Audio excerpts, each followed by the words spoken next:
सरकारें चलती हैं और जो भी सरकारें बन के जाती हैं, तो यहाँ पर तो कहते हैं कि हम आप लोगों का हक देंगे, लेकिन जिस दिन जब सरकार बन करके उनकी एकदम से रेडी हो जाती है, उसके बाद में सारी भागीदारी वहीं से समाप्त हो जाती है। भागीदारी का मतलब है कि हमारे अधिकारों को मिलना, लेकिन हम सभी लोग अधिकारों से वंचित रहते हैं। तो ये जो कावा है, आंदोलन इसका है, माननीय पीसी कुरेल जी ये सभी के हक की लड़ाई लड़ रहे हैं, और आप लोगों को इस लड़ाई के बारे में समझना है, जानना है कि हमको अपने अपने हक और अधिकार कैसे मिलेंगे। यही हमारी आप लोगों की जो निवेदन है कि आप लोग इस चीज को समझे, जाने और हमें अपना हक कैसे मिलता है। जिस प्रकार से आप लोग जानते भी हैं कि बाबा साहब ने कहा था कि मांगने से अधिकार मिलता नहीं, उसको लेने को संघर्ष करना पड़ता है। अगर हम किसी चीज को मांगते रहेंगे तो मांगने से नहीं मिलेगा, उसके लिए हमें अपने अधिकारों की लड़ाई लड़नी पड़ेगी। जब लड़ाई लड़ेंगे तभी अपने अधिकारों को पाएंगे। इसलिए आज आप लोग मीटिंग को सुनेंगे और सुनने के बाद में इसमें आप लोग पूरा सहयोग करेंगे और समर्थन करेंगे। आज अपनी आवाज जब उठाएंगे तभी हमारे हक और अधिकार मिल सकते हैं। तो आज इसका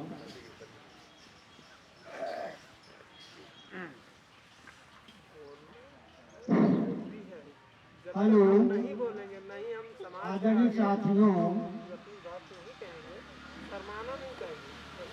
आज हम लोग उपस्थित हुए हैं शहादत नगर में भागीदारी आंदोलन के तहत। तो हमारा आंदोलन क्या है ये बताने के लिए कि भागीदारी आंदोलन क्या है, ये पूरे देश में चलाया जा रहा है। भागीदारी आंदोलन हर चीज में आपकी हिस्सेदारी, जैसे 4 भाई होते हैं और पिता की संपत्ति पर चारों भाइयों का अधिकार बराबर होता है। इसी तरह से भारत के अंदर जो निवासी हैं संवैधानिक अधिकार प्राप्त हैं। आजाद भारत में आजादी के पहले तो अधिकार नहीं थे। जो सामंत लोग जहाँ बता देते थे आपको वहां रहना पड़ता था, और जो कहते थे इस काम को करना है आपको करना पड़ता था। परंतु आजादी के बाद ये सब कुछ समाप्त हो गया। क्या समाप्त हुआ? समानता मिली आपको, सारे अधिकार लिखित में प्राप्त। परंतु गांव के लोग अभी अपने अधिकारों के बारे में नहीं जानते। इसलिए हम लोगों ने सोचा कि आजादी के 72 साल, अरे 72 साल तक लोग अपनी अधिकार और कर्तव्यों का पालन करना नहीं जानते। हमारा अधिकार क्या है, हमें कौन सा काम करना चाहिए और क्यों करना चाहिए। लोकतंत्र में सरकारें बनती हैं वोट से। कैसे बनती हैं? वोट से सरकारें बनती हैं। वोट देने का अधिकार सबको बराबर है, चाहे राजा हो, चाहे मेजरानी हो, चाहे जितना बड़ा गुंडा हो, चाहे जितना बड़ा कमजोर हो, सबको बराबर अधिकार है वोट देने का।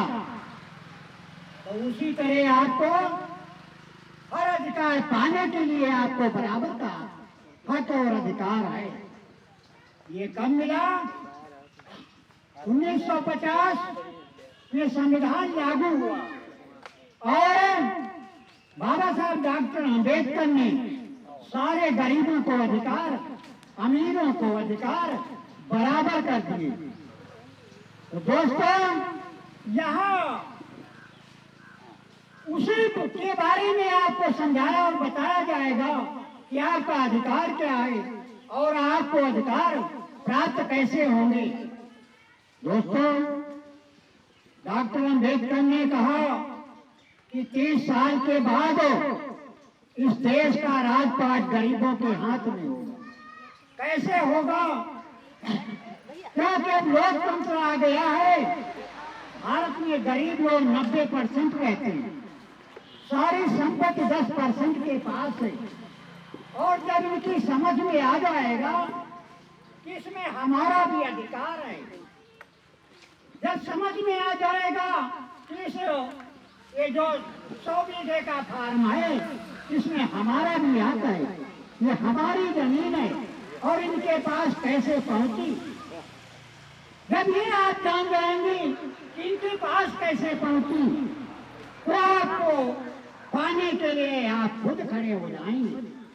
दोस्तों, भाइयों और बहनों, शहादत नगर के निवासियों और पड़ोस में जो हमारी बात को सुन रहा है, और सभी को धन्यवाद देते हुए आज की कार्रवाई शुरू हो रही है और राष्ट्रीय अध्यक्ष हमारे बीच में ईसी कुलीन साहब उपस्थित हैं और शहादत नगर के जो हमारे साथी हैं, सामाजिक कार्यकर्ता हैं, उनको धन्यवाद देते हुए मैं अपनी बात को शुरू करते हैं। तथागत गौतम बुद्ध बाबा साहब डॉक्टर अम्बेडकर को नमन करते हुए और आपके बारे में जो हमारी भागीदारी आंदोलन है इसमें हम बताने जा रहे हैं। आजादी के पहले इस देश की संपत्ति जो संपत्ति है, जो प्राकृतिक संपत्ति है, जो किसी ने नहीं बनाया है। प्राकृतिक संपत्ति क्या होती है? इस देश की पृथ्वी से तालाब, नदी, पहाड़ और वनस्पतियां, ये सब आपकी संपत्तियां हैं और इन पे जो जिसका अधिकार होता है, जिनका इन पे अधिकार होता है वही माला माल होते हैं। और उन अधिकारों को, उन वस्तुओं को पाने के लिए हमें क्या करना होता है? दोस्तों, बच्चा पैदा होता है तो पैदा होने के बाद उसको शिक्षा दी जाती है और शिक्षा पाने के बाद वो अपना संघर्ष करता है। जितना संघर्ष करता है उतनी वस्तु प्राप्त करता है। और इसी तरह से जो लोग संघर्ष करके प्राप्त किए हैं और आपका जो उसमें भागीदारी थी उसको समाप्त कर देना, उसको समाप्त करके और आपको गुलाम बना रहे हैं।